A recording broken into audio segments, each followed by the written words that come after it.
सबसे पहली बात क्या पता होनी चाहिए कि बोर का सिद्धांत, बोर का मॉडल प्लैंक के क्वांटम सिद्धांत पर आधारित है। ये बहुत बार एग्जाम में क्वेश्चन आता है। ठीक है, मैंने कहा यह सिद्धांत प्लैंक के क्वांटम सिद्धांत, क्लियर, ओके, पर आधारित है। ठीक है, मैंने कहा आपको Bohr model based on Planck quantum theory, clear, okay. उसके बाद दूसरी बात क्या बता रहा हूं कि जो बोर का मॉडल है वो केवल एकल इलेक्ट्रॉन स्पीशीज पे लागू होता है, क्लियर। मैंने कहा बोहर का सिद्धांत या मॉडल केवल केवल एकल इलेक्ट्रॉन स्पीशीज यानी सिंगल इलेक्ट्रॉन स्पीशीज, ओके, पर ही लागू पर ही लागू होता है। मतलब क्या कहना चाहता हूं, उधर ध्यान से समझना। हाइड्रोजन है, एक इलेक्ट्रॉन होता है हाइड्रोजन में, तो बोल्ट ने तो अपना मॉडल हाइड्रोजन के लिए ही दिया है। बोलो बात समझ, क्योंकि हाइड्रोजन में नेचुरली एक इलेक्ट्रॉन होता है और दूसरों पे अगर लगाना है तो उनको पहले कैसा बनाना पड़ेगा, एक इलेक्ट्रॉन वाला। आज हीलियम में कितने होते हैं, दो इलेक्ट्रॉन, लेकिन हीलियम प्लस में तो एक ही है, बोलो। आज लिथियम में कितने होते हैं, तीन इलेक्ट्रॉन, लिथियम प्लस टू में तो एक ही है, बोलो। आज बेरिलियम में होता है चार इलेक्ट्रॉन, बोलो प्लस थ्री में तो एक ही है। इसका मतलब इन पे लागू होता है। इसका मतलब हाइड्रोजन के अलावा किसी पे क्वेश्चन पूछा जाएगा तो ऐसे करके दिया जाएगा। बोलो बात समझ में आए, ओके। दो बातें समझ में आए। तीसरी बात, बोहर ने अपने सिद्धांत या मॉडल, क्लियर, ओके, में तीन परिकल्पनाएं, बोलो परिकल्पनाएं, ठीक है। तीन कितनी दी, बोलो, हाइपोथेसिस, क्लियर, ओके, दी है या बताई है। बात समझ में। तो मैंने कहा फिर हमें देखना पड़ेगा यहाँ पर बोहर की परिकल्पनाएं, ठीक है। क्या पढ़ना पड़ेगा, बोलो, hypothesis of Bohr model, clear, पढ़ना पड़ेगा। बोलो बात समझ में, ओके। तो एक बार आप तीन पॉइंट नोट करो, फिर हाइपोथेसिस बताता हूं।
बात समझ में आई, बोलो, आपको क्लियर।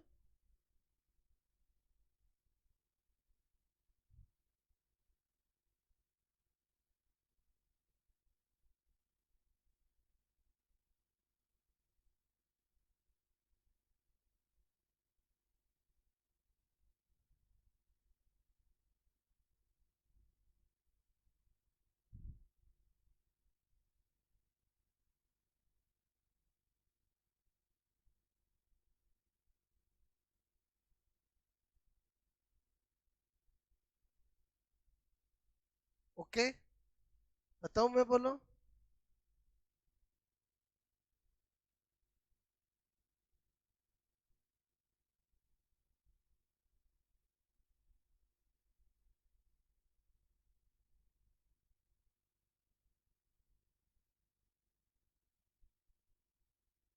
ठीक है, बात समझ में आई बोलो। तो मैंने कहा यहाँ पर बोलो फर्स्ट परिकल्पना, ओके, फर्स्ट हाइपोथेसिस। क्या बताया देखो बोर्ड ने अपनी पहली परिकल्पना में कहा कि किसी भी एटम के अंदर इलेक्ट्रॉन जो होता है वो नाभिक के चारों ओर निश्चित वर्ताकार कक्षाओं में चक्कर लगाता है। क्या यूज किया वर्ड बोलो, निश्चित, ओके। और जिस निश्चित कक्षा में चक्कर लगाता है उसकी एनर्जी क्या रहती है, कांस्टेंट, नियत रहती है। क्लियर? इस पे चक्कर लगा रहा है तो इसकी एनर्जी कांस्टेंट ऐसे है। और पहली बार इसने बोलो आपसे मैं कह रहा हूँ KLMN ऐसी कक्षाएं बताई। बात समझ में आए बोलो, ओके। तो प्रथम परिकल्पना क्या है बोर की, बोहर के अनुसार अनुसार इलेक्ट्रॉन नाभिक, क्लियर, नाभिक नाभिक नाभिक न्यूक्लियस के चारों ओर, सराउंडिंग, चारों ओर निश्चित, मैंने कहा आपको निश्चित वर्ताकार कक्षा, ठीक है, फिक्स सर्कुलर, बोलो आपसे मैं कह रहा हूं ऑर्बिट, क्लियर, में निश्चित वर्ताकार कक्षा में चक्कर लगाता है, जिसकी ऊर्जा जिसकी ऊर्जा जिसकी ऊर्जा नियत ऊर्जा, मैंने कहा आपको ऊर्जा नियत कांस्टेंट रहती है।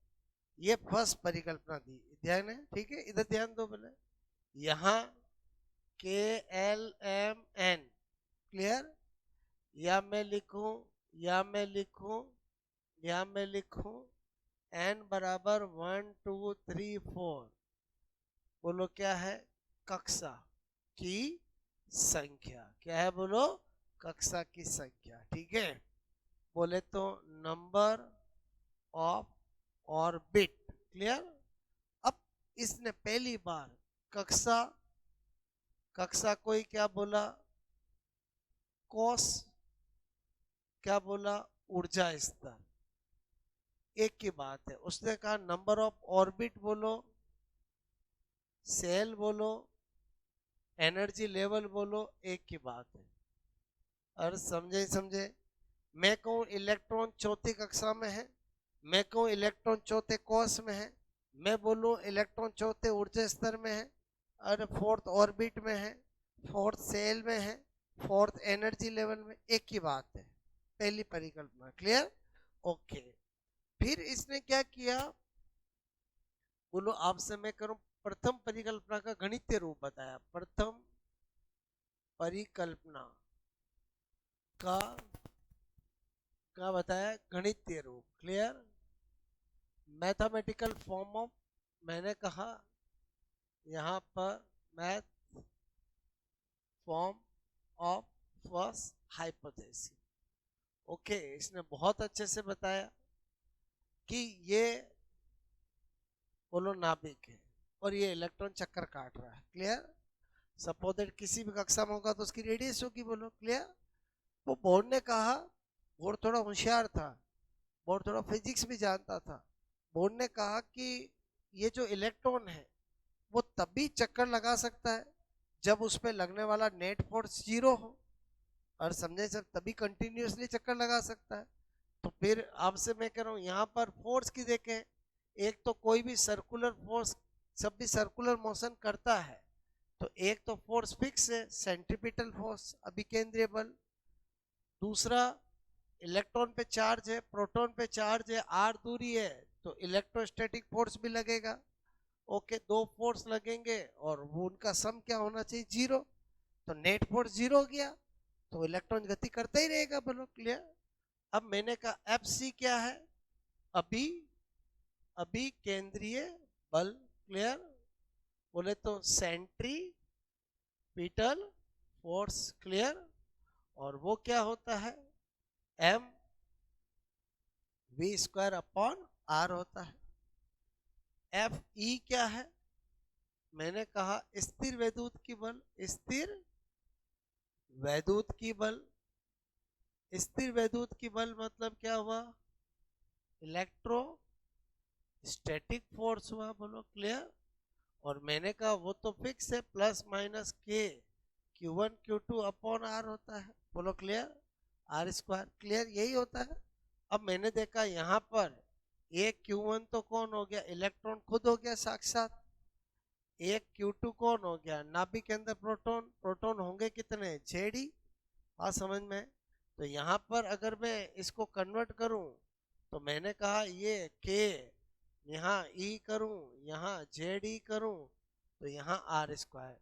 तो ये मेरा फोर्स क्या आ गया, बोलो plus minus minus K Z E square upon, बोलो क्या आ गया, आर स्क्वायर। ये आ गया। बोलो तो अगर ये दोनों आ गए, ठीक है, तो मुझे बताओ यहाँ पर इन दोनों के बारे में बताया मैंने आपको, ठीक है।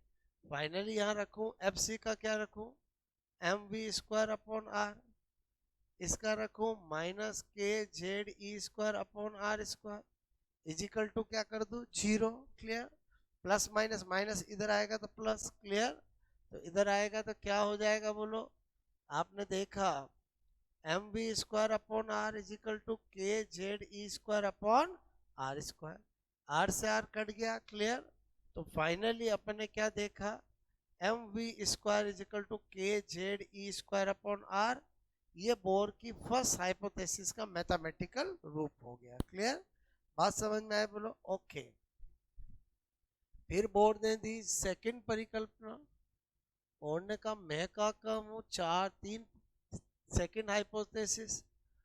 बोर्ड ने कहा कि सेकंड हाइपोथेसिस में क्या बताया, इलेक्ट्रॉन उन्हीं निश्चित कक्षाओं में चक्कर लगाएगा जिनका कोणीय संवेग, angular momentum n h upon 2 pi के बराबर होगा। क्लियर। तो आपसे मैं कह रहा हूं इलेक्ट्रॉन उन्हीं निश्चित कक्षा, ठीक है, में चक्कर लगाता है जिसका जिसका कोणीय संवेग। क्लियर। जिसका कोणीय संवेग मतलब एंगुलर मोमेंटम। क्लियर।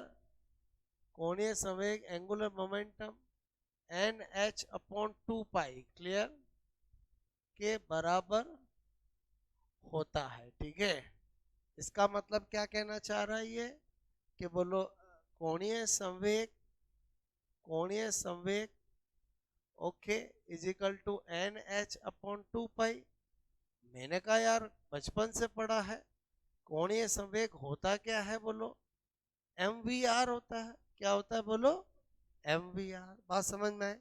तो इसका मतलब फिर m v r is equal to n h upon 2 pi, ये बोलो क्या हो गया, सेकंड हाइपोथेसिस का मैथमेटिकल रूप हो गया। यहां से आजकल क्वेश्चन आते हैं। कैसे आते हैं, जैसे आपको बोलते हैं एन बराबर मतलब सेकंड कक्षा, द्वितीय कक्षा, ओके, कक्षा का कोणीय संवेग बोर के सिद्धांत से, ठीक है, होगा। आपको क्या पूछा, फाइंड आउट, बोलो आपसे मैं कौन, angular momentum of second orbit, आपसे मैं कह रहा हूं by use of Bohr model. Clear. Okay.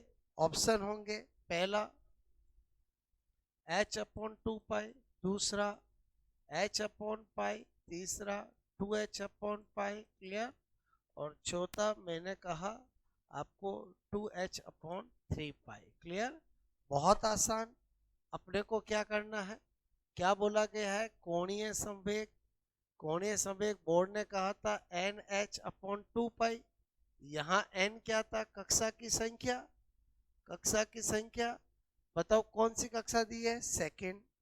तो आपसे मैं करूं कोणीय संवेग 2h/2 पाई। 2 से 2 कट गया, जो पूछेंगे वो कर देंगे। ये हो गया। अगर पहली कक्षा का पूछते तो ये कर देते। और समझे समझे बोलो क्लियर।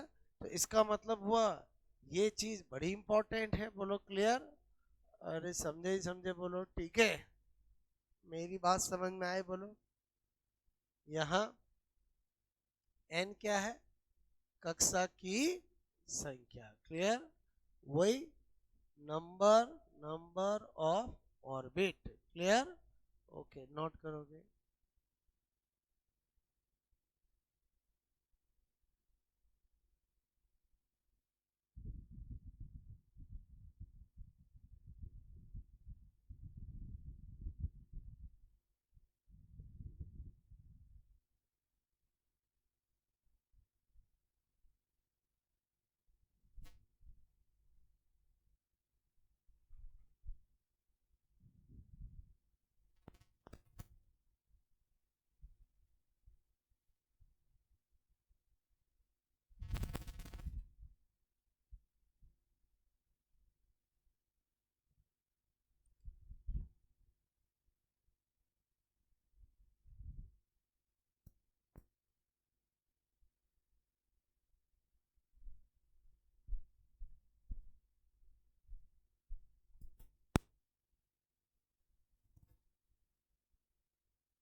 वन नोट बोलो।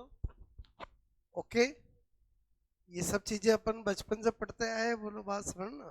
ओके, KLMN पहली बार ये सब किसने बताया बोलो, बोर्न ने बताया। क्लियर? ओके, वन नोट बोलो।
ओके,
हो गया बोलो। ये तो केवल समझने के लिए था, बात समझो ना, क्योंकि बोर के एप्लीकेशन बताने हैं तो मैथमेटिकल रूपों से ही बनाया है उसने। क्लियर? आया समझ में बोलो? ठीक है, ये सबसे इंपॉर्टेंट हाइपोथेसिस है कि angular momentum is equal to NH upon 2 pi. Clear?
वाह, ये क्वेश्चन कराया मैंने, HT जी एग्जाम में आया क्वेश्चन।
ओके, आई समझ में मेरी बात? बोलो ठीक है।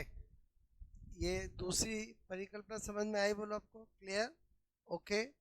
अब मैंने कहा थर्ड हाइपोथेसिस, थर्ड परिकल्पना। ओके, क्या बता रहा हूं मैं? बोलो थर्ड हाइपोथेसिस। क्या बताया बोर्ड ने? बोर्ड ने कहा कि जब भी कोई इलेक्ट्रॉन किसी एटम की एक कक्षा से दूसरी कक्षा में संक्रमण करता है, ट्रांजिशन करता है, तो या तो एनर्जी उत्पन्न करता है या एनर्जी एब्जॉर्ब करता है, या तो उत्पन्न करता है या लेता है। ठीक है, तो यहाँ पर क्या बता रहा हूँ आपको?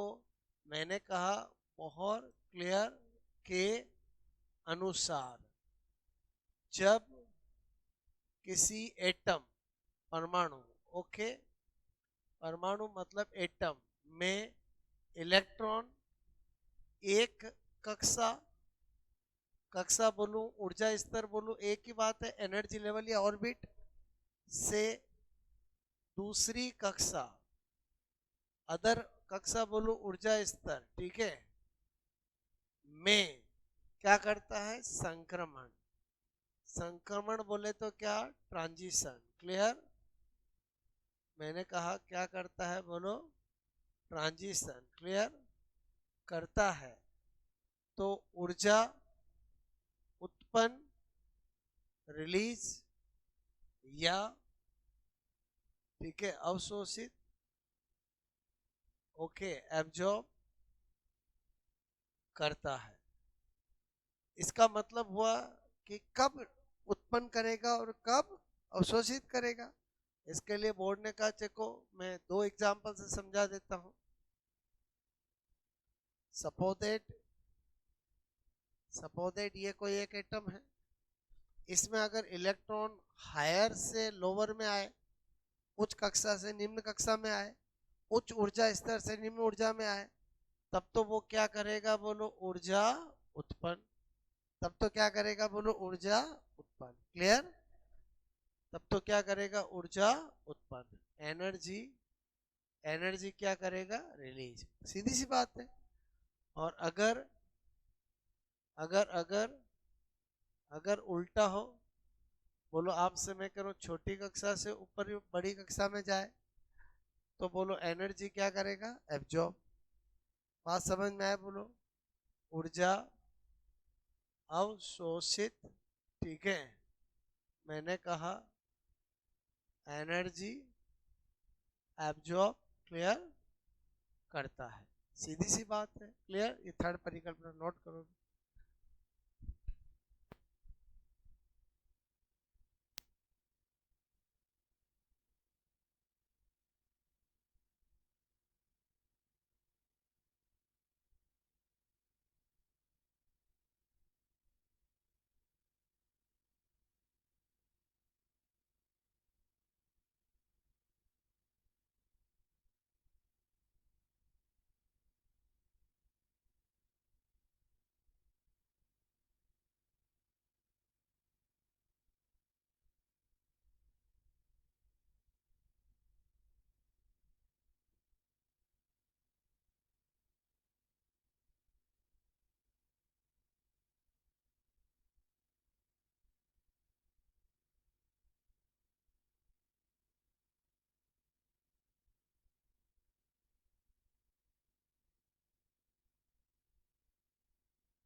आपको बात समझ में आए बोलो?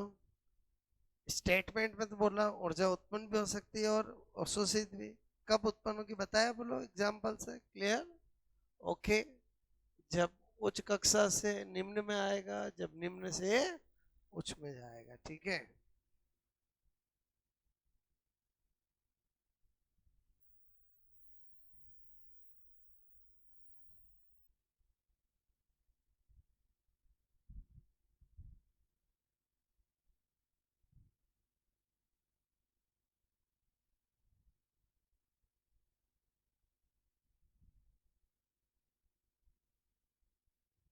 आई बात समझ में बोलो मेरी?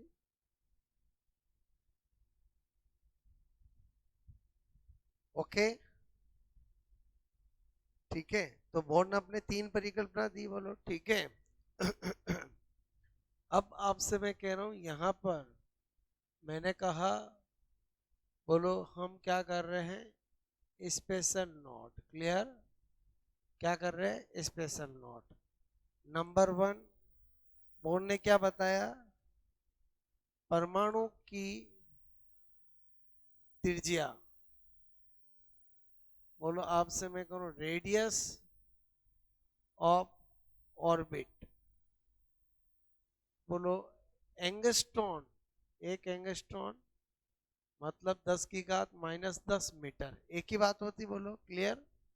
कोटि, ठीक है, यानी ऑर्डर की होती है। यानी कोई भी एटम होगा तो उसकी जो त्रिज्या होगी, रेडियस होगी, वो एंगस्ट्रॉन ऑर्डर की होगी। बात समझना। ऐसे ही बोर्ड ने क्या कहा? परमाणु में नाभिक की त्रिज्या, okay, radius of nucleus, fermi metre. बोलो 1 फर्मी मीटर, फर्मी मीटर। क्या लिखा मैंने? बोलो फर्मी मीटर। कोटि यानी ऑर्डर, ठीक है, की होती है। बात समझ में आए बोलो? यहाँ पर लिखा एक एंगस्ट्रॉन ऑर्डर की होती है। अब अपने को ये 2 पॉइंट मैंने आपको बताए। ठीक है। हमें पहले तो क्या पता होना चाहिए, एक एंगस्ट्रॉन कितने मीटर के बराबर होता है? 10 की घात 10 मीटर की। एक फर्मी मीटर किसके बराबर होता है? 10 की घात -15 मीटर की। इसका मतलब रेडियस किसकी ज्यादा? एटम की ज्यादा के न्यूक्लियस की ज्यादा? एटम की ज्यादा है। और एटम की ज्यादा है ना, और वो भी एटम की तो न्यूक्लियस से बहुत ज्यादा है। बोलो क्लियर? ओके। 2 बातें समझ में आई बोलो? अब इन 2 बातों को जानने के बाद हम 2 बातें और निकाल सकते हैं। क्लियर? कैसे? मैंने कहा यहां पर परमाणु का क्षेत्रफल। बोलो क्षेत्रफल यानी मुझे कोई एरिया, एरिया आपसे मैं कह रहा हूं ऑफ एटम, ओके, और मैंने कहा area of atom. Clear? Area of atom. तो बताओ एटम कैसा होता है? गोल गोल। और गोल गोल का एरिया क्या होता है? 4πr²। तो आर एटम का एरिया तो एटम की रेडियस। बस समझ में आए बोलो? ओके। अच्छा, नाभिक का क्षेत्रफल। तो मैंने कहा एरिया ऑफ न्यूक्लियस। न्यूक्लियस भी कैसा होता? गोल गोल। 4 पाई, जब एरिया न्यूक्लियस का तो रेडियस भी किसकी होगी? न्यूक्लियस की। अब मैं देखना चाहता हूं एटम का एरिया। ये एरिया बोलो आपसे मैं कहूं atom area divide by nucleus area. Atom का क्या है? 4πr। न्यूक्लियस का क्या है? 4πr। ये कट हो गया। बोलो रेडियस इसकी कितनी होती है? 10। एक एंगस्ट्रॉन मतलब 10 की घात 10 मीटर स्क्वायर। क्लियर? इसकी क्या होती है? 10 की घात -15 मीटर स्क्वायर। समझ में आया बोलो आपको? हाँ या ना? इसको सोल्व करेंगे तो 10 की घात -20, इसको सोल्व करेंगे 10 की घात -30। क्लियर होगा? तो मैंने कहा बचा कितना अल्टीमेटली 10 की घात 10। कैसे बचा समझ में आया? ये ऊपर जाएगा, बेस बराबर तो पावर जुड़ जाती है, -20 + 30 करेंगे 10 का बचेगा। इसका मतलब हुआ कि एटम, बोलो आपसे मैं कह रहा हूं का, मैंने कहा एटम का एरिया 10 की घात 10 गुना ज्यादा होता है किससे बोलो? मैंने कहा न्यूक्लियस का एरिया। अरे समझे कि नहीं समझे? बोलो क्लियर? बोलो कितना बड़ा एरिया एटम का होता न्यूक्लियस के कंपेयर में? क्लियर? तभी तो रेदरफोर्ड ने क्या कहा था, मैक्सिमम पार्ट खाली होता है। ठीक है, आया समझ में? बोलो, नोट करोगे?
ओके,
ये समझ गए? परमाणु क्षेत्रफल, नाभिक क्षेत्रफल, अरे समझ गए? समझ के बोलो ओके।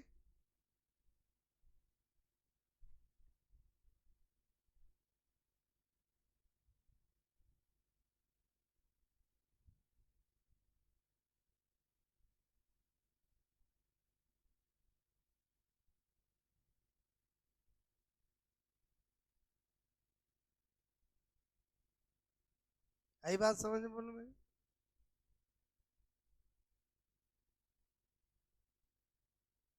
हटाऊं? ठीक है, तो मैं एक क्वेश्चन पूछता हूँ आपसे। ठीक है, ये तो मैंने बताया आपको पॉइंट। ठीक है, एक क्वेश्चन पूछूंगा, 4 ऑप्शन दूंगा, पहले आप करना फिर मैं बताऊंगा। ठीक है, एक रफ लेके आया करो साथ में। ठीक है, ओके, एक रफ भी होनी चाहिए साथ में। हो, हटा दो ये, बोलो ठीक है, हटा दूं? हो गया नोट? बोलो। मैंने कहा कि परमाणु का आयतन यानी वॉल्यूम ऑफ एटम नाभिक के आयतन, ओके, वॉल्यूम ऑफ न्यूक्लियस से कितने गुना ज्यादा होता है? एरिया मैंने बता दिया, वॉल्यूम आपसे पूछा। पहला 10 की घात 10, 10 की घात 15, 10 की घात 20, इनमें से कोई नहीं। ठीक है, करो आप।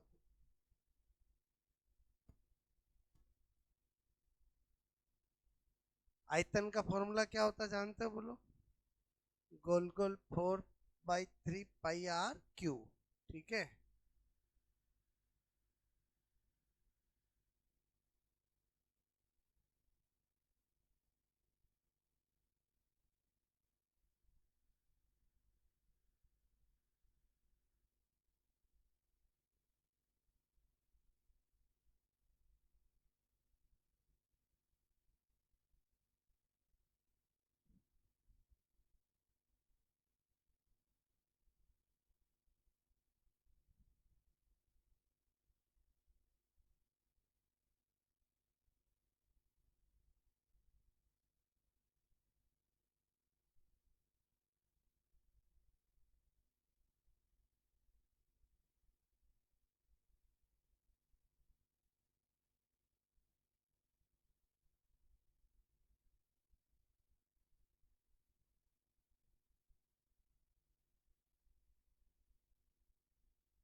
इतना टाइम तो लगना ही नहीं चाहिए। इधर देखो, वेरी इजी, इधर ध्यान देना। Volume atom, volume nucleus, 4/3 radius atom की क्यूब, 4/3 पाई रेडियस न्यूक्लियर की। ये तो कट गया। बोलो, एटम का कितना होता है रेडियस? 10 की घात -10 मीटर क्यूब, 10 की घात -15 का क्यूब। ये कितना हो जाएगा? -30। ये कितना हो जाएगा? -45। अल्टीमेटली बचेगा कितना? बोलो। अरे बचेगा कितना? 1/10⁻⁻15। तो ऊपर आ जाएगा 10 की घात 15। वॉल्यूम एटम, बोलो, डिवाइड बाय वॉल्यूम न्यूक्लियस। तो वॉल्यूम एटम वॉल्यूम न्यूक्लियस से कितना ज्यादा हुआ? 10 की घात 15। हाँ या ना? अरे बोलो, यही होगा। बोलो, क्लियर?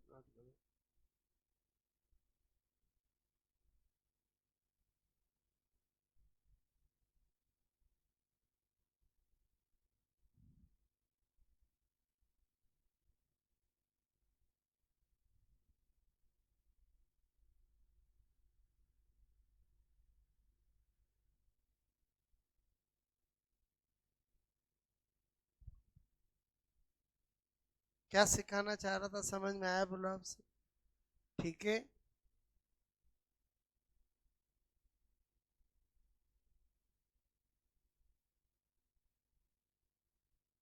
बोर की परिकल्पना देखी, बोर मॉडल देखा। अब क्या है, बोर ने, मैंने कहा बोर तो बहुत फेमस हुआ। बोर ने एटम के बारे में सारी बातें बताई। रेडियस कैसे निकालेंगे, वेलोसिटी कैसे निकालेंगे, एनर्जी कैसे निकालेंगे। उनको क्या नाम देते हैं? बोर के एप्लीकेशन। क्लियर? तो कल हम क्या पढ़ेंगे? बोर के अनुप्रयोग। बात समझ में आया? बोलो ओके। आज क्या बताया समझ में आया? बोलो आपसे मैं कह रहा हूँ। क्लियर? नोट कर लोगे?